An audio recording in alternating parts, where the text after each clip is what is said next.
పూర్వజన్మలో చేసిన పాపాలు ఈ జన్మలో ఏదో ఒక రూపంలో పీడిస్తాయని ఒక శ్లోకం ఉంది. ఆ శ్లోక రహస్యం ఏమైనా పూర్వం పదవిలో ఉన్నప్పుడు చేసిన పాతకాలు తాము అధికారం పోగొట్టుకున్న తర్వాత నిద్ర పట్టకుండా చేస్తాయన్నది తాజా రాజకీయ శోక రహస్యం. నిజం నిలకడ మీద బయటపడుతుంది అంటారు. యావత్ దేశం బిత్తరపోయేలా జగన్ రెడ్డి హయాంలో జరిగిన మద్యం కుంభకోణం పీక లోతులోకి వెళుతుంటే విచారణ అధికారులకే కళ్ళు బయర్లు కమ్ముతున్నాయి. 2019లో మద్య నిషేధం అంటూ రాష్ట్ర ప్రజల కళ్లకు గంతలు కట్టి దోపిడీకి మద్యాన్ని మార్గంగా ఎన్నుకొని చేసిన దోపిడీ వాస్తవ నగ్న స్వరూపం యావత్ జాతి ముందు కథలు కథలుగా ఆవిష్కృతం అవుతోంది. జగన్ రెడ్డి ప్రభుత్వ హయాంలో జరిగిన మద్యం విక్రయాల్లో మాయమైన మొత్తంపై ఆసక్తికరమైన చర్చ జరుగుతోంది. ఈ వ్యవహారంపై ఇప్పటికే సిఐడి విచారణకు కూటమి ప్రభుత్వం ఆదేశించింది. కూటమి నేతలు చెబుతున్న లెక్కల ప్రకారం రాష్ట్రంలో 50,000 కోట్ల రూపాయల నిధులు దారి మళ్లినట్లు సమాచారం. ప్రజలకు మాత్రం 150,000 కోట్ల పైనే అన్న నానుడు ఉంది. దీనికి సంబంధించి తమ వద్ద ఆధారాలు కూడా ఉన్నట్లు చెబుతున్నారు. మరోవైపు అధికారులు ఇచ్చిన నివేదికలోనూ భారీ కుంభకోణం జరిగినట్లు చెబుతున్నారు. దశల వారీగా మద్య నిషేధం అంటూ ఇచ్చిన హామీని జగన్ రెడ్డి ప్రభుత్వం ఏ దశలోనూ అమలు చేయలేదు. అధికారుల నివేదిక ప్రకారం 2019-2024 మధ్య రాష్ట్రంలో మద్యం విక్రయాలు భారీగా పెరిగాయి. కానీ ఆ స్థాయిలో నిధులు రాష్ట్ర ఖజానాకు చేరలేదు.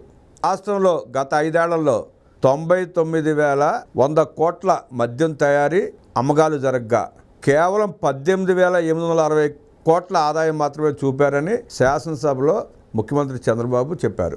అంతకన్నా ఎక్కువే ఉంటుందని, దాదాపు 30,000 కోట్ల రూపాయలు అక్రమాలు జరిగాయని చంద్రబాబు దృష్టికి తీసుకువెళ్లారు టీడీపీ సభ్యులు. ఈ మొత్తం దోపిడీ పూర్వాపరాలను నిగ్గు తేల్చడానికి సిట్తో దర్యాప్తు చేస్తోంది కూటమి ప్రభుత్వం. జగన్ రెడ్డి ముఠా మద్యం దందాలను వెలికితీయడంతో పాటు నిర్దేశిత గడువులోగా దర్యాప్తు పూర్తయ్యేలా చూడటం అత్యవసరం.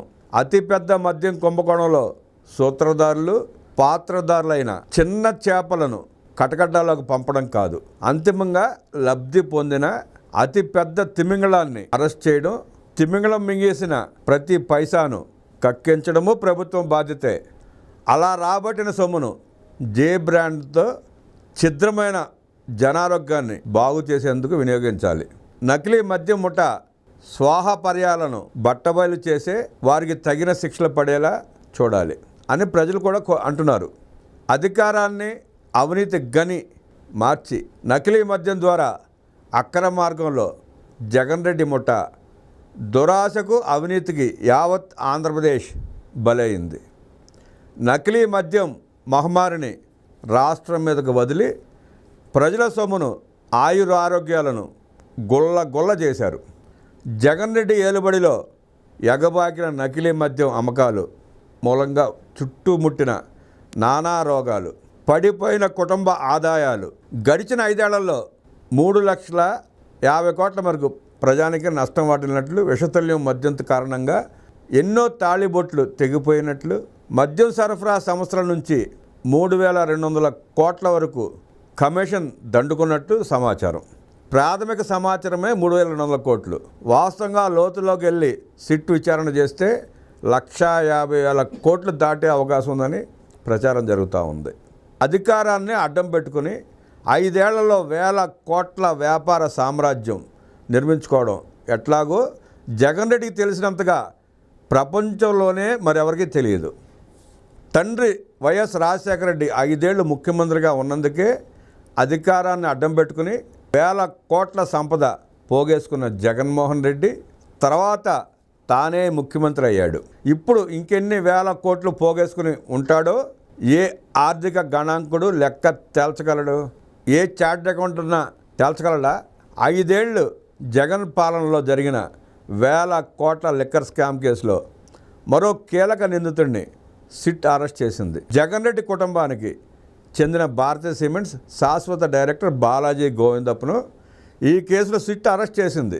లిక్కర్ కుంభకోణం కేసులో ఇప్పటి వరకు 5గురిని అరెస్ట్ చేశారు.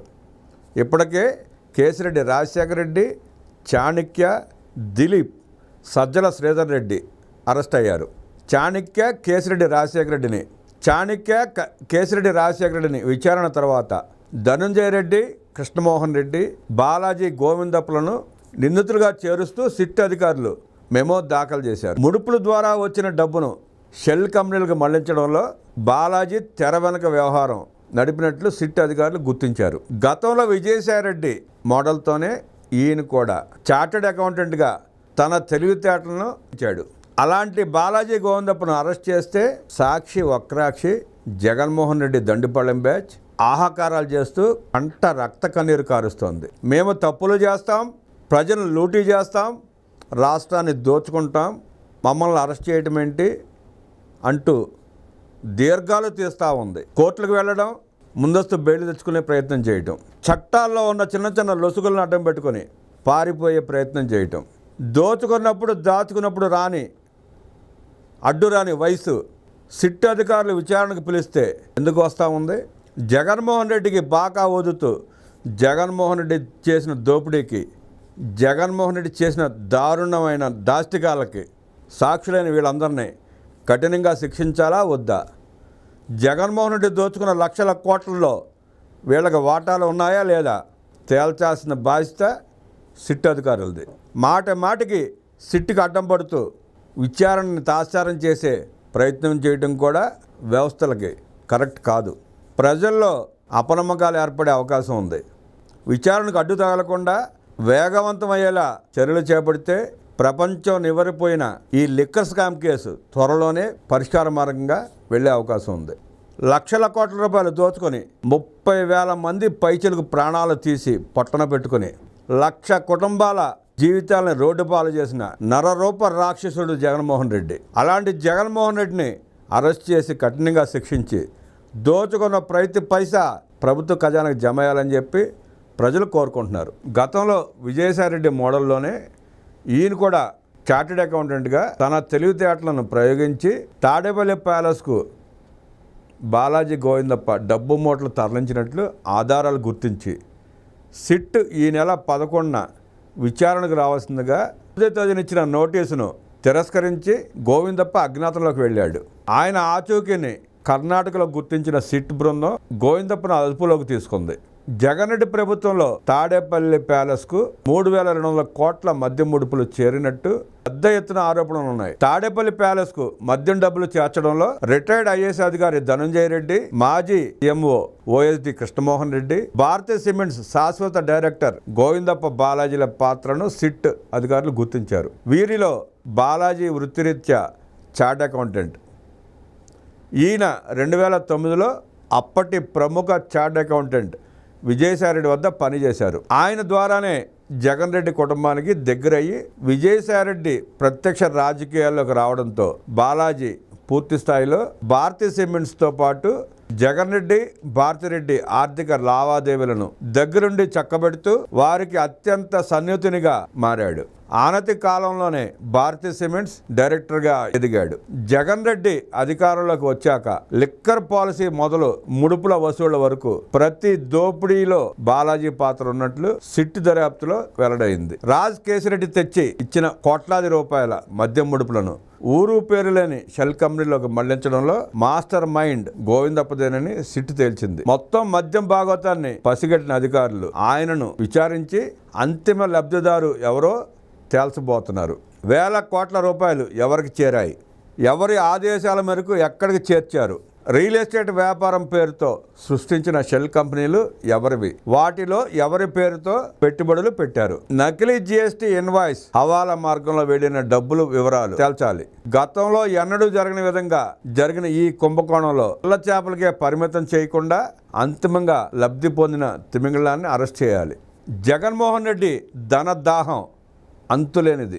నేరాలు చేయడంలో సిద్ధహస్తులు అయిన 2 ప్రముఖ చార్టెడ్ అకౌంట్లను ఆయుధాలకు ఉపయోగించి లక్షల కోట్లు ప్రజాధనం కైంకర్యం చేశాడు. వైఎస్ రాజశేఖర రెడ్డి ముఖ్యమంత్రిగా ఉన్నప్పుడు విజయసాయిరెడ్డి ఆడిటర్గా డొల్ల కంపెనీల ద్వారా జగన్ రెడ్డి దోపిడీకి బాటలు వేశాడు.